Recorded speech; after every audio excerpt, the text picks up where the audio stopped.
সব activity turn taking এর মতন করে খেলা যেতে পারে। হ্যাঁ, যে আমাকে কোনো বলুন। অ্যাক্টিভিটি। স্যার সেটা ওই বল ক্যাচ অ্যান্ড থ্রো হতে পারে, আর যেটা আপনি খুব বললেন ভালো। জামা কাপড় গোছানো সেটাও হতে পারে। তাছাড়া স্যার ওটি অ্যাক্টিভিটি থেকে শুরু করে স্পেশাল এডুকেশনই বলুন আমায় বা আমায় পয়েন্টস যাই বলুন, বলুন। আমায় পয়েন্টস বলুন, হ্যাঁ, আপনি ঠিক পয়েন্ট বলছেন। বলতে গেলে ধরুন আমরা খেলি যেরকম, আমরা দুটো চামচ নিয়ে দুটো ক্রসিং অ্যাক্টিভিটি, মিডলাইন অ্যাক্টিভিটি আমি করি, ও করে। তারপর ওর বাবাও বসে, মা বাবা তারপর জাগৃতি, এতে ওর নেম রেসপন্সটাও ভালো হয় যে জাগৃতি আসছে এবার, মানে আমার নামটা আসছে এবার, এবার আমাকে করতে হবে। ওকে সেজন্য লাস্টে দিই আমি, তারপর ওর বাবা, তারপর ও হলে কি হয় ওর পেশেন্সটা আর একটু বাড়ে আর কি, ওই যে অতক্ষণ বসে থাক। আর এতে ওদের পছন্দও হয় যে আমি একা কাজ করছি না, মা বাবাও করছে, তার মানে এটা একটা খেলা, ঠিক আছে। একদমই তাই। এরকম স্যার, এবং দেখুন এই ওই হাতাতে কন্টেক্সটে করে আমি বল মাঝখানে নিয়ে যাচ্ছি, থামাচ্ছি। তুমিও যাচ্ছ একবার, তুমি যাবে একবার, আমি যাব, এরকম আর কি। হ্যাঁ হ্যাঁ, আমি এই ঘর এখানে থেকে ওই ঘরে মাঝখানে বল নিয়ে থামাচ্ছি। যাচ্ছি। আপনারা যখন ফুচকা খান, ফুচকা খেয়েছেন আপনারা,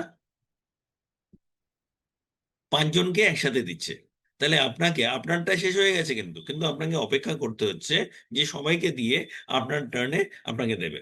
আপনি ওখানে বলছেন না আমাকে আগে দাও, আমার শেষ হয়ে গেছে, আমাকে আগে দাও, তাই তো? তাহলে এখানে আপনি যখন বাড়িতে খেতে দিচ্ছেন, আপনারা বেশিরভাগ এখানে রয়েছেন যারা বাচ্চাকে আলাদা করে খাওয়ান, তাই তো? পাল্টে দিন। এই যে সুতন্নি যেমন বলছিলেন, ওরকম জায়গায় খাওয়ার অ্যাক্টিভিটিটা ভাবুন। তাহলে আমি সবাইকে একে একে দিচ্ছি, তোমার টার্ন এলে তোমায়ও দেবো, কিন্তু তোমায় আগে দিচ্ছি না। এক্ষেত্রে ও নিজে খাওয়া, ওই জায়গাটাও এক্সপ্লোর হচ্ছে। খাওয়ার সময় আমরা যে কথা বলি, ওই সোশ্যালাইজেশনের পার্টটাও হচ্ছে। এবং অন্যদিকে বাচ্চাকে ওয়েট করতে হচ্ছে, এই ওয়েট করতে হওয়া এটা কিন্তু খুব গুরুত্বপূর্ণ পার্ট। ঠিক আছে? টার্ন টেকিং এর যে কোনো রকম অ্যাক্টিভিটিস হতে পারে। আপনি যেটা করছেন সেটা হচ্ছে ওর কমিউনিকেশনকে প্রমোট করছেন, কথাটা বুঝেছেন? সুতরাং ও নিজের দিক থেকে কমিউনিকেট করবে, এটা লাগবে। ওর ইন্টেন্ট, মা, আপনাদের বলি, মা হোক বাবা হোক, একটা জিনিস বুঝুন।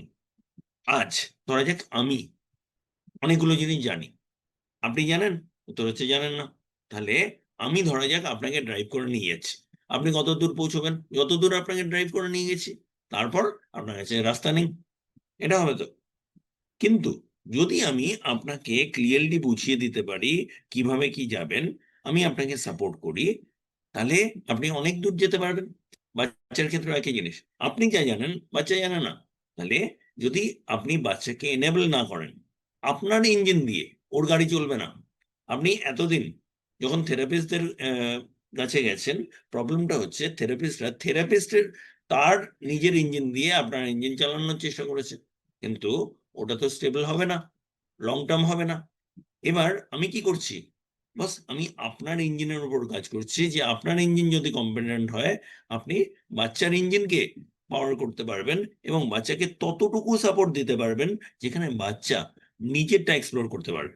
তার মানে আমি আপনাকে আপনারটা এক্সপ্লোর করতে শেখাচ্ছি, যাতে আপনি বাচ্চারটা এক্সপ্লোর করতে সাহায্য করতে পারেন। আপনি বাচ্চার ইঞ্জিন ড্রাইভ করে দেবেন, হয়ে গেছে। তাহলে আপনি যতদিন আছেন, ওই কদিনের জন্য ওর স্টেবিলিটি হলো, তাহলে ওর ডিপেন্ডেন্ট ফর লাইফ হলো। যত আপনি ইমোট করবেন, তত ও বেটার নেবে। আমি যা বলছি কোরিলেট হচ্ছে? আপনি বলুন। এবং আপনি এই অবস্থায় ওর থেকে আউটপুট নেওয়ার চেষ্টা করবেন, ধরেছে একদম। তাহলে আমি যখন আপনাকে বললাম যে আপনি ওকে ওর ইন্টারেস্টের জোনে নানান রকম গল্প, নানান রকম জিনিস, নানান রকম ই করবেন, কিন্তু ওর ইন্টারেস্ট জোন রেখে আপনাকে এক্স্যাক্টলি কি করছিলাম, জায়গাটা বুঝেছেন? সুতরাং এখানে আমরা পুরো জিনিসটাকে ওর অ্যাকসেপ্টেন্সের জোন দিয়ে পাস করে দিচ্ছি। এবং রিসেপটিভ, যখন ওর কাছে পুরো জায়গাটা বিল্ড হচ্ছে, যখন ওর ইন্টারনাল সিস্টেম কোরিলেশন শিখে যাচ্ছে, ও কথা এমনিই বলবে, কথা এমনিই বলবে। তাহলে আপনি কথা চাইবেন আরো বলবে, না ওইভাবে কথা হয় না, না ওইভাবে কথা হয় না। যার টাংটাই রয়েছে, ওটার জন্য কথা বলতে পারছে না। আর আপনার বাচ্চা, ভাই দুটোর মধ্যে আকাশ পাতাল পার্থক্য, আকাশ পাতাল পার্থক্য। সুতরাং ওটার জন্য যে স্পিচ থেরাপি আপনি এখানে এসে যদি করেন, বা ডেফ অ্যান্ড ডামের জন্য যে স্পিচ থেরাপি এখানে এসে করেন, আপনি ঘেঁচু রেজাল্ট পাবেন। খারাপ ভাবে বলছি? উত্তর হচ্ছে হ্যাঁ। ঠিক আছে, সুতরাং আগে মেকানিজম পাল্টান, না হলে রেজাল্ট পাবেন না। রেজাল্ট পাওয়া অত সোজা না, আর রেজাল্ট পাওয়া সম্ভব। সুতরাং আপনি রেজাল্ট পেতে পারেন, কিন্তু রেজাল্ট পেতে গেলে আপনাকে কি করতে হবে? মেথাডিক্যাল হতে হবে। আমি যেটা হুম। করছি, আপনাকে সাইক্লিং এর মতো সেট করে দিচ্ছি। যদি আপনি আমার সাথে 1 বছর চলেন, এটা তো দুদিনে করছি, যদি আপনি 1 বছরে চলেন, আমি আপনার পুরো ইঞ্জিন পাল্টে দেব। কখন পাল্টে দিয়েছি আপনি জানতে পারবেন না, পয়েন্টটা বুঝবেন। কারণ আমার আপনার ইঞ্জিনটা চাই।